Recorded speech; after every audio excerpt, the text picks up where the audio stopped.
தியாகி இம்மானுவேல் சேகரன் அவர்களுடைய பெயரை சூட்டுவதுதான் இந்த நாட்டுக்கும் சமுதாயத்துக்கும் இந்த தேசம் அளிக்கக்கூடிய ஒரு மரியாதையாகவும் இந்த சமுதாயம் அளிக்கக்கூடிய ஒரு மரியாதையாகவும் இருக்கும். திரு அர்ஜுன் சம்பத் அவர்கள் கருத்து சொல்லும்போது என்ன சொல்றாங்க அப்படின்னாச்சுன்னா, முதுகுளத்தூர்ல நடந்தது மத கலவரம், அது ஜாதி கலவரம் அல்ல, இம்மானுவேல் சேகரன் அவர்கள் ஒரு கிறிஸ்தவர் அப்படின்னு சொல்லி அந்த பிரச்சனையை திசை திருப்புறாங்க. நம்ம ஏன் இம்மானுவேல் சேகரன் பெயரை வைக்கணும் அப்படின்னு சொல்லி பார்த்தோம் அப்படின்னா, நீங்க தேவருடைய காலகட்டத்தில் நம்ம சூப்பர் ஸ்டார் ரஜினி சொல்ற மாதிரி சும்மா அதிர்து இல்லை அப்படிங்கிற மாதிரி முத்துராமலிங்க தேவர் பெயரை கேட்டாலே அதிரும். ஏன்னா அவருடைய வாழ்க்கை பின்னணி எல்லாமே நம்ம ரொம்ப தீவிரமாக ஆராய்ஞ்சோம்னா பெருமைப்பட்டு கொள்ளும் விதமாக இருக்காது.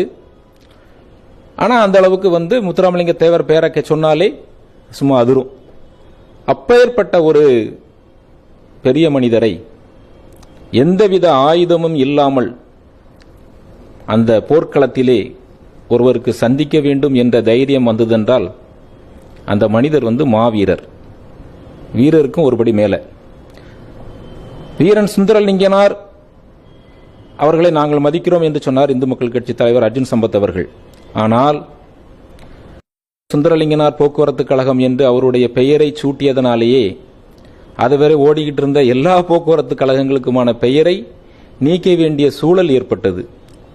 அந்த அளவுக்கு ஒரு மக்கள் ஏற்றுக்கிடல். அப்போ அன்றைக்கெல்லாம் இவங்க போராட்டம் பண்ணல. ஏன் வீரன் சுந்தரலிங்கனார் பெயரை வைக்கிறதுக்கு அவர் இந்து தானே அப்படிங்கிறதுக்காக ஒரு இந்து அமைப்புகளோ இந்துத்துவா கட்சிகளோ இந்து மக்கள் கட்சியோ யாருமே போராடல. ஆனா இன்னைக்கு தியாகி இம்மானுவேல் சேகரன் அவருடைய பெயரை வைக்கணும் அப்படிங்கும்போது அங்க உள்ள மதத்தை கொண்டு புகுத்தி அந்த மக்களிடையே பிளவை ஏற்படுத்துறதுக்கு ஒரு முயற்சியை பண்றாங்க. அப்போ நமக்கு தோல்விதான் அப்படின்னு தெரிஞ்சு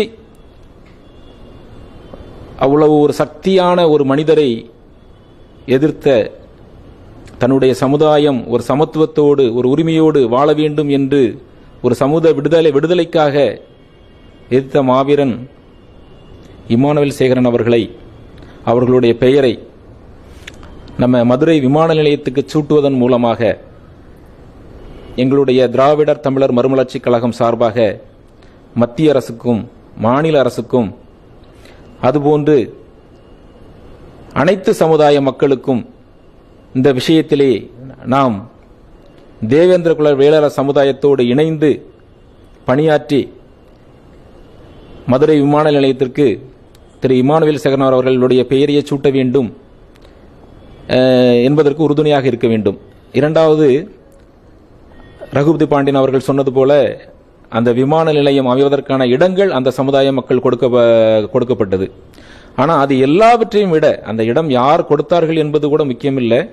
இது எல்லாவற்றையும் விட மிக முக்கியமான ஒரு விஷயம் அவர் ஒரு உண்மையான போராளி, ஒரு மாவீரன். அதனால நிச்சயமாக எங்களுடைய திராவிடர் தமிழர் மறுமலர்ச்சி கழகத்தினுடைய கருத்து மதுரை விமான நிலையத்திற்கு திரு இம்மானுவேல் சேகரன் அவர்களுடைய பெயரையே சூட்ட வேண்டும் என்பது. நன்றி, வணக்கம்.